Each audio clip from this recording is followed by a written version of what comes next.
So the Fed's increase interest rates yet again. Part number two, as we talk about what the Feds are doing to control inflation. And so as we go through this, I know in prior videos I talked about my projections that the Feds would raise interest rates by 75 basis points yet one more time, because as we look as Americans at what's on the shelves, we're noticing that we're still seeing inflation, right? We go to the grocery store shelves and we notice that groceries are up. In fact, they're up by 1% and 11% year over year, or 1% from last month.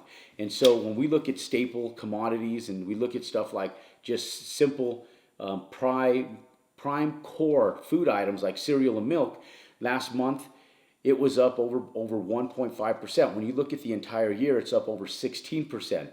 And so the core CPI, the consumer price index, for the month of August, it was up by over 0.5% and 6.3% for the year. Now, how does that look when you're looking at everything from the outside looking in on the Feds?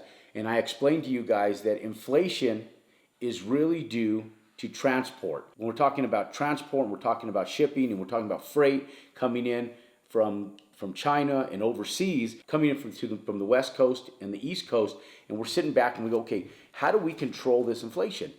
And now that the ports have opened up, yet the price per container and everything from the shipping market and oil and commodities are coming down on freight, we still have not yet seen it on our shelves.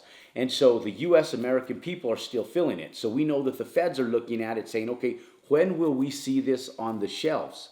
And so one thing that we need to pay attention to is the time frame that it takes for the actual increased pricing of housing, increased pricing of commodities, increased pricing of oil, gas, and crude oils. When we start seeing that on the shelves is when the Feds will sit back and go, okay, let's start working now on a level plateaued economy and let's start building up. Now, one of the big things that you need to take a look at is when you're looking at CPI and the consumer price index. 8 months ago, the central bank stopped buying bonds to lower long-term interest rates. And when you're looking at the consumer price index, they're sitting back going, okay, we need to control inflation, because once we can control inflation, we can start lowering interest rates. And what happens with increased interest rates is it doesn't only affect the American people when they're going out and they're buying homes. Obviously, your dollar can't extend any further than what you can pay on your primary asset, most primary assets being your home. When investors are going out paying higher interest rates, rents have to go up because the push for them to pay their bottom line increases. And so, yet when we look at the number one biggest issue that's happening right now in America, when we're talking about CPI, 40% of CPI, when you talk to Quill Intelligence, the most affected class in CPI is still shelter, where shelter is over 40% of the CPI, and yet again still increasing month over month. Okay, so over the next year, we're going to start noticing that shelter is going to start going down. We'll start looking at that, but we probably have about 1 year before we start seeing rental prices and shelter decreasing in cost. But it's one of the biggest factors of where the economy is sitting right now and what's affecting our U.S. American people. And so what the Feds are trying to do is they're trying to stabilize this. Now, when we go in, who controls this? Who controls interest rates, and who really is the one that goes in and makes the ultimate decisions as to what the Feds are going to do?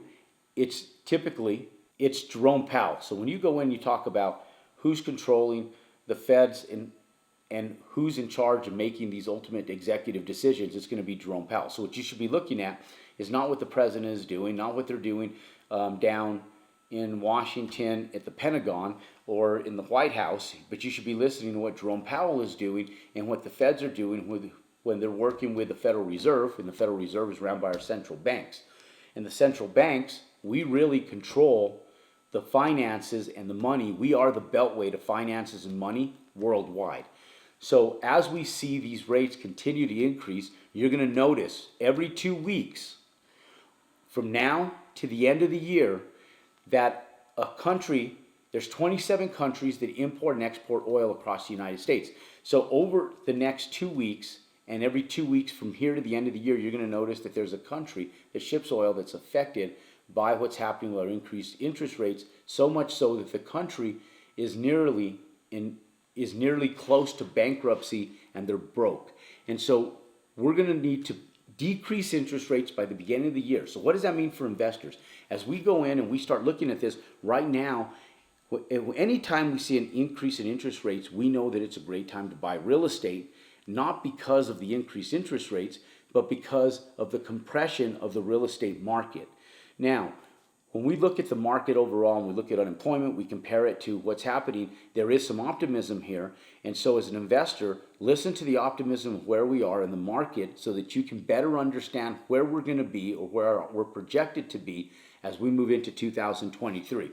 So unemployment is still only at 3.7%. Those are 2019 numbers. Employees added this last month alone, in the month of August, was over 315 employees were added to payroll in U.S. jobs. Now, over 11 million jobs are still currently available throughout the United States, which is 4 million more than early 2022. So wages are up by 5.7% for the year over year, and the economy is expected to grow. Now, when we sit back and we dispute where we are as far as a recessionary market, there's been a dispute as to whether we are in a recessionary market or whether we're not. Now, when we look at our GDP, we sit back and go, we're in a recessionary market according to the definition of a recessionary market.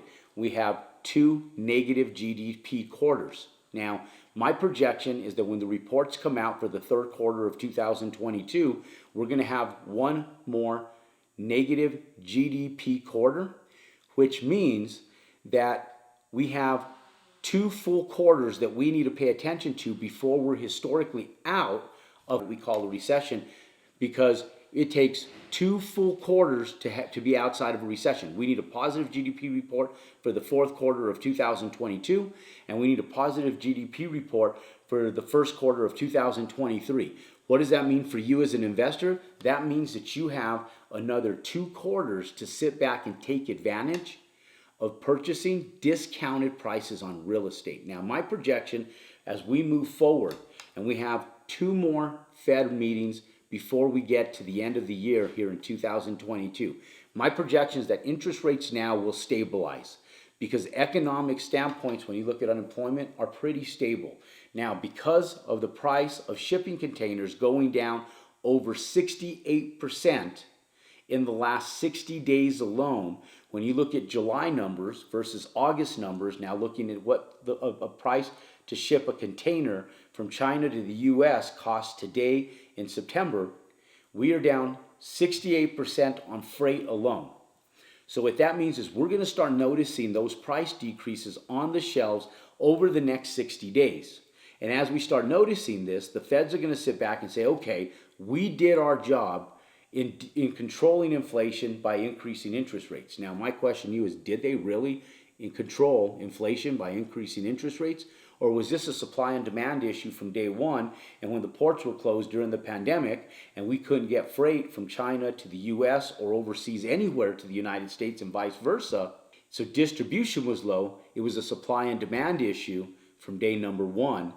And our increased interest rates just deployed for the Feds to be able to come in and say, we're doing something, right? We're doing something to control inflation. Now, I'll let you be the judge of that. If you like this content, you want more content like this, and you want notification, pound that subscribe button. Give us a thumbs up, and we will continue giving notifications to you anytime we bring you new content just like this. Now, my advice for real estate investors is to take advantage of the next 2 quarters of GDP growth as we go in and CNBC, Fox News, and all the big networks come to you and tell you that we're in a recessionary market due to the fact that our GDP has not yet been controlled. And as we historically pull ourselves out of a recessionary market over the next 2 quarters, and we can take advantage of decreased, discounted real estate as we watch the Fed stabilize interest rates over the next two meetings, and ultimately, the ultimate goal is to see interest rates go back down. Now, for those of you guys going, I want to see interest rates go back down to 2.5%, 3%, I think those days are gone. I think that was a once-in-a-lifetime opportunity for us U.S. American people to take advantage of extremely, extremely low interest rates. And we'll go back to pre-pandemic numbers of 2019. So if you want to look at where we're moving economically and where to go in and look at how to purchase real estate or other investments, take a look at the historical numbers from 2019, because that's where we're reverting back to right now. And if you were happy with the market in 2019, you're going to be satisfied with the market as we move into 2023, because I truly believe that in 2023, we are not going to be in a recessionary market, but we're going to be in an even, fair market trade where real estate is trading for fair prices and we're stabilized across the United States, ultimately stabilizing economic growth and finances for the entire world. Being the beltway of finances and the U.S. American dollar as strong as it is, as we control the world economy, we will start seeing a world economy that stabilizes over the course of the next few months. So ladies and gentlemen, pound that click and subscribe button and give us a thumbs up. I look forward to seeing you guys for the next economic update here on YouTube. We'll see you next time.